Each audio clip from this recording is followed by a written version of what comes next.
Right, it's a video talking about MIDI do. MIDI do means black MIDI in Cornish. I was originally going to call this album Black MIDI, but doing a little bit of internet research, there's already a black MIDI group. So I decided to use the Cornish for it instead, which is MIDI do. So where did this idea of this album come from? When I was a very young lad, I grew up in a very rural, small Cornish village. Didn't really have access to arcade machines or anything. This is way before I got a Sega Mega Drive. So when my dad took me to a local car boot, and we bought what was it, Batman the movie, the video game for Amstrad, I was hooked. I just remember looking so colourful and really bright colours, awesome graphics at the time for me, and then most importantly of all, the music. I've still got the Chemical Plant Zone music stuck in my head since those very early days. So fast forward 30 to 35 years, and here we are, making an album with all the sort of black metal riffages that I've learnt over that time, and then combining them with the sounds of an Amstrad sound chip. So the drum kit, I use something called Arcos Tracker. I'll put the link in the description. Really cool program that emulates the Amstrad sound chip. So I took the sounds from there to build my drum kit. So a kick sound. When I'm building a kit, I want to try and think of my brain sat behind a kit.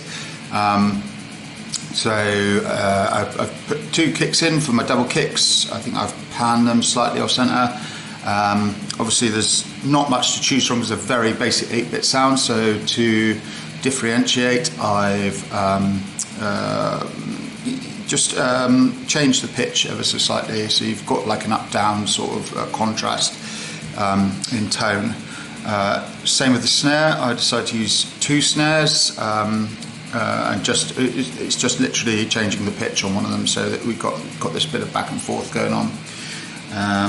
One tom sound, so again pitch change, and I like to have hard left, center, hard right, and in my head I've got a big floor tom here, so that sits off about 65, 70 on the right hand of the mix. Hi-hat, and I think one crash, and that's it.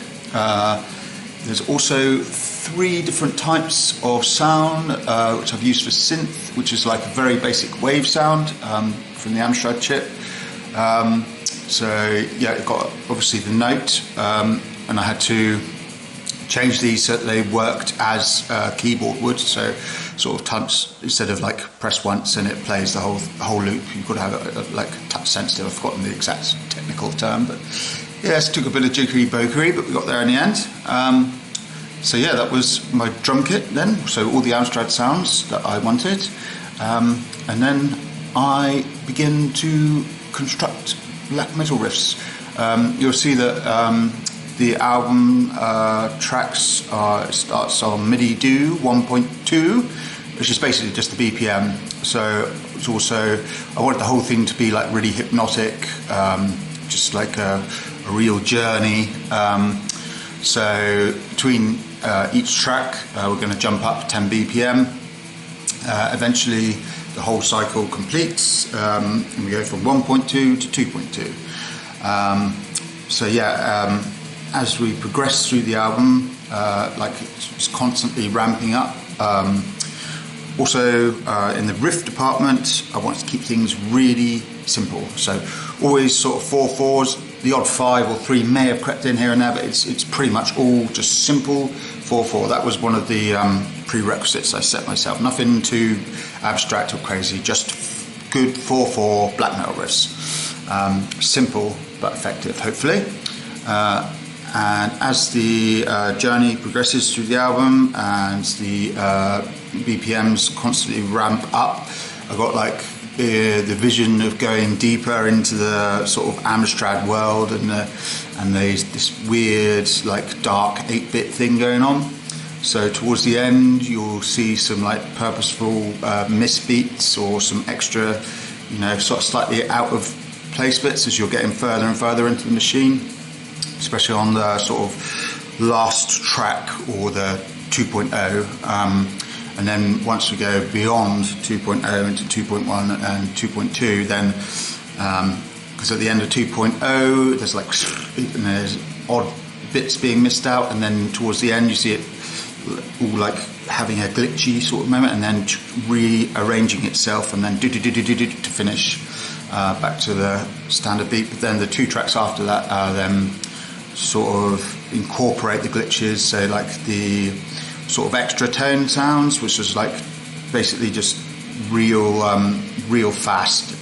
It just sounds like white noise sort of things, but it's actually super compressed beats, all like, you know, like 30 beats in half a second or whatever it is. So yeah, that was the journey into the machine and hopefully beyond. Is there anything else I need to say about this album? Oh yes, if you really enjoy this album, don't be expecting another one.